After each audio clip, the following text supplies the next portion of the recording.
বাংলাদেশ জাতীয়তাবাদী দলের ভারপ্রাপ্ত চেয়ারম্যান জনাব তারেক রহমানের বিরুদ্ধে মিথ্যা ভিত্তিহীন অশ্লীল আক্রমণের মাধ্যমে জনমনে বিএনপি ও তার নেতৃত্বকে বিভ্রান্ত করার প্রচেষ্টা চালাচ্ছে। আমরা এখনো প্রচেষ্টার তীব্র নিন্দা ঘৃণা ও প্রতিবাদ জানাচ্ছি। প্রতিবাদের মাধ্যমে জাতির জনগণকে এই নোংরা রাজনীতির বিরুদ্ধে ঐক্যবদ্ধ থাকার মেসেজ দিতে চাই। বাংলাদেশের মানুষ তারেক রহমানের বিরুদ্ধে যে সকল কটূক্তি করেছে এবং কুরুচিপূর্ণ বক্তব্য রেখেছে, আমরা তার বিরুদ্ধে সবসময় ঐক্যবদ্ধ থেকে সামনে আগামী দিনে আমরা আমাদের কর্মসূচি অব্যাহত রাখবো। আমাদের নারায়ণগঞ্জের রাজনীতি আমরা চাই শান্তি শৃঙ্খলা। আমাদের ভারপ্রাপ্ত চেয়ারম্যান তারেক রহমান একটি কথা বলেছেন, মানুষের মনোজাগতিক পরিবর্তন লক্ষ্য রেখে মানুষের আস্থা এবং বিশ্বাস অর্জনের মাধ্যমে আমরা এদেশের মানুষকে বিশেষ করে নারায়ণগঞ্জকে একটি শান্তিপূর্ণ নগরীতে পরিণত করব। মাসুদ ভাইয়ের নেতৃত্বে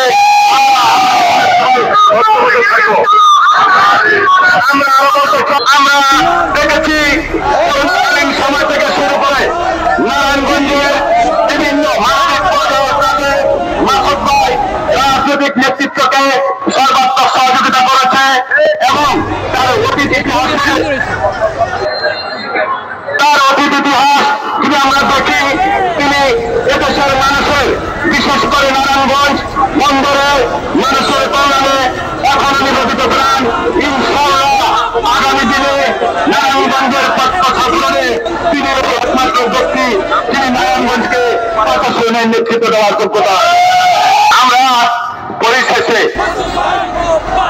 রাষ্ট্রপতি জিয়াউর রহমান এবং 1757 সালের আমলা কানুন থেকে শুরু করে বাংলার ভাষা আন্দোলন, 1971 সালের স্বাধীনতা সংগ্রাম, 90 গণঅভ্যুত্থান, 48 জুলাই আন্দোলনে সকল শিল্পের পবিত্র আত্মার মাঠে কামনা করছি। আমরা শহীদদের রক্ত দিতে যেতে দেব না, শহীদদের রক্ত এখনো শুকিয়ে যায়নি।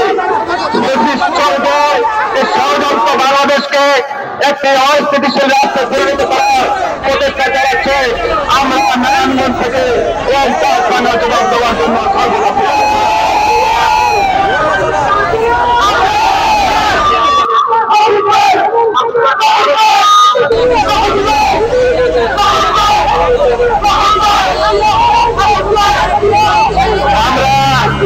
আমরা প্রতিহিংসা প্রতিশোধ পরায়ণ রাজনীতি একটি দেশ এবং জাতিকে ধ্বংসের দ্বার প্রান্তে নিয়ে যায়।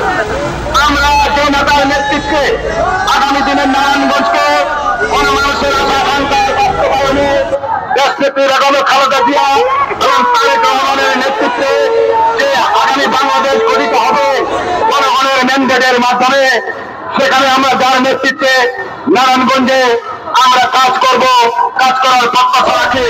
আমরা আশা করি সকল শহীদ পরিবারদের প্রতি এবং নারায়ণগঞ্জের মানুষের আশা আকাঙ্ক্ষা প্রত্যাশা বাস্তবায়নে তিনি আমাদের সাথে থাকবেন এবং ছিলেন এবং আগামীতেও মাসুদ ভাই আমাদের সাথে থাকবেন। তবে বিএনপি আমরা সর্বদা তার পাশে রয়েছে। আমরা মনে করি ভালো নেতৃত্ব এবং সুশৃঙ্খল নেতৃত্ব দিতে চাই। জুলাই আগস্টের যে সংগ্রামীরা যারা নিজের কাদা রক্ত দিয়ে এ দেশকে ফ্যাসিস্ট মুক্ত করেছে, এই জুলাই আন্দোলনে আমরা সবাইকে বলতে চাই, একক কোন রাজনৈতিক দল নয়, এদেশে সর্বশ্রেণী পেশার মানুষ ফ্যাসিস্ট বিরোধী আন্দোলনে অংশগ্রহণ করেছে।